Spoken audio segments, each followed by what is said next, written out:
질의하겠습니다. 조용히 해주십시오. 조용히 해주세요. 질의하겠습니다. 조용히 해주십시오. 네. 국민들께서 묻습니다. 왜? 판결에 유무죄 당위성을 묻는 게 절대 아닙니다. 왜 대선 한복판에 정치에 뛰어들었는지 절차 문제를 묻습니다. 대선 한복판에 대선 개입을 하는 그 대법원 판결이 왜 사상 최단 시간에 이루어졌냐? 과연 7만여 쪽에 달하는 기록을 대법관들이 다 읽었나? 충분한 수기 절차가 있었나? 이것을 국민들께서 질문을 하는 것입니다. 대법원 전합 판결이 이번 이재명 대표 사건은 사상 최단 기간입니다. 왜 이렇게 했을까요? 공직선거법은 당선될 목적으로 후보자 측의 행위에 관해서 허위 사실을 공표했을 때 처벌합니다. 그런데 이재명 대표 당시의 사건은 행위에 관한 사건이 아니었습니다. 방송 토론 중에 앵커가 김문기를 개인적으로 좀 아십니까? 이렇게 다 물으니까 이재명 후보가 성남시장 재직 때는 개인적으로 몰랐습니다. 라고 답을 합니다. 아무개를 모른다는 것은 주관적 인식과 기억입니다. 그렇기 때문에 행위만 처벌하는 공직선거법 대상이 아닙니다. 이재명을 당시에 수사한 검사도 당시 참고인 조서를 작성을 하면서 몰랐다, 기억나지 않는다는 주관적 인식의 영역이라 허위라고 볼 수 없다라고 사실상 자백한 바 있습니다. 그런데 검찰은 이것을 기어이 기소하고 말았습니다. 윤석열 정권의 정적 죽이기 정치 탄압에 검찰의 부당한 기소였습니다. 반면 윤석열 후보는 김만배와 개인적인 친분이 없다라고 했는데도 불구하고 이재명 후보와 똑같은 사안임에도 불구하고 이것은 의견 표명에 불과하다라고 불기소를 했습니다. 명백한 이중잣대입니다. 그렇습니다. 검찰의 기소부터 정치 탄압, 불공평한 이중잣대로 부당한 기소를 했습니다. 그럼에도 불구하고 1심 판결은 유죄를 내렸습니다. 이재명 후보의 실제 발언은 단체 사진 중에 일부를 떼어내 사진을 조작했다. 이 발언이었습니다. 그러나 1심 판결은 김문기와 골프를 치지 않았다라는 발언으로 이 발언을 해석했습니다. 두 가지 발언에서 공통점은 찾기 어렵습니다. 그러나 1심은 이 대법원 판례 중에서 일반 선거인의 관점에서 해석을 해야 된다. 그래서 골프를 치지 않았다는 발언은 김문기를 몰랐다는 발언으로 해석이 되기 때문에 허위다. 그래서 유죄다. 판시를 했습니다. 당시의 1심 판결 유죄 근거인 대법원 판례입니다. 선거인에게 주는 전체적인 인상을 기준으로 판단해야 한다. 이것이 이번에 대법원 판결의 근거가 되는 판례입니다. 잘 기억해 두시기 바랍니다. 실제 당신의 사진입니다. 당시에 해외여행 가서 찍은 사진, 단체 사진 중에 박수영 국민의힘 의원이 이것을 오려내서 확대 조작하였습니다. 이것이 검찰의 기소의 근거로 사용을 했습니다. 그래서 이재명 후보가 이 사안이 억울해서 일부를 떼어내서 사진을 조작한 거다라고 발언을 했더니 1심 법원은 그거는 골프 치지 않았다라는 발언으로 해석해서 유죄를 했는데 2심 법원은 다르게 판단했습니다. 이 두 가지 발언은 명백히 다른 발언이다.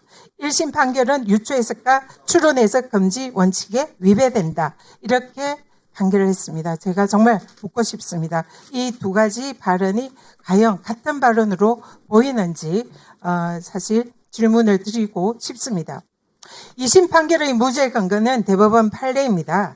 공직선거법의 허위사실 공표는 주관적 사정은 겉으로 드러나지 않는 이상 해석에 고려할 것은 아니다. 즉, 이 말을 그대로 대입하면 김문기를 모른다는 이재명 후보의 내심의 의사는 겉으로 드러나지 않았기 때문에 해석에 고려해서는 안 된다가 대법원 판례의 태도입니다. 그러나 이재명 대표의 대법원 판례는 이것을 고려하지 않았습니다. 또 다른 대법원 판례입니다. 재형법정주의와 유추 해석을 금지한다 이렇게 되어 있고 확대 해석도 금지한다는 것이 대법원 판례입니다. 또 2심 판결은 백현동 사건에 대해서 무죄를 했습니다. 이 사건의 이재명 당시 후보의 발언은 국토부가 의무조항을 근거로 협박을 했지만 용도 변경을 해주지 않았다. 그렇지만 별도로 식품연구원 백현동에 대해서는 법률상 요구여서 용도 변경을 해주었다. 이것이 실제 발언입니다.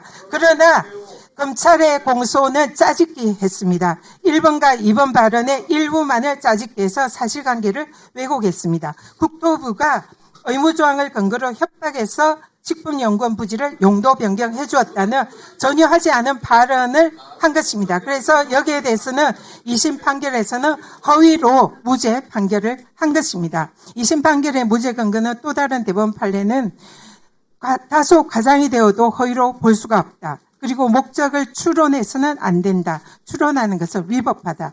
따라서 이 내용은 짜집기한 이 내용은 대법원 판례에 의해서 당연히 무죄입니다. 그리고 2심 판결의 또 다른 헌재 판례 무죄 근거도 있습니다. 국토부로부터 협박을 받았다.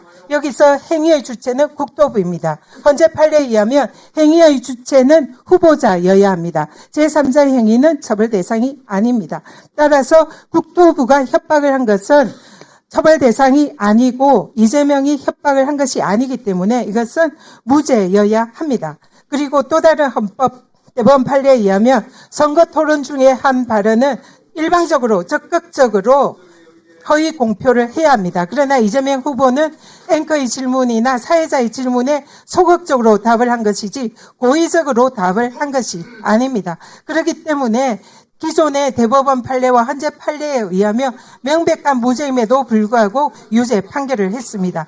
여기서 두 가지 큰 쟁점이 있습니다. 대법원은 주요 쟁점을 골프 발언과 백현동 발언의 의미가 선거인에게 주는 전체적 인상을 고려해야 한다.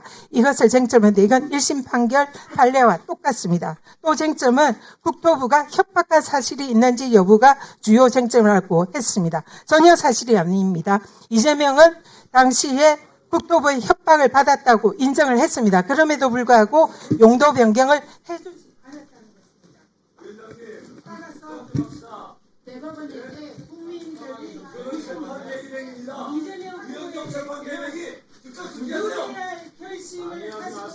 네, 전현희 의원님 정리해 주십시오. 무죄할 결심으로 지금 기다리고 있는 게 아니냐. 이것이 대법원에게 지금 국민들이 묻고 싶은 말씀입니다. 대답해 보십시오. 네, 수고하셨습니다. 다음은 주진우 의원님 발언해 주시기 바랍니다. 위원장님, 말씀 좀 드리면 되지 않을까요? 네, 잠깐만요. 주진우 의원님까지 하고 먼저 말씀하세요. 네, 주진우 의원님 발언하십시오.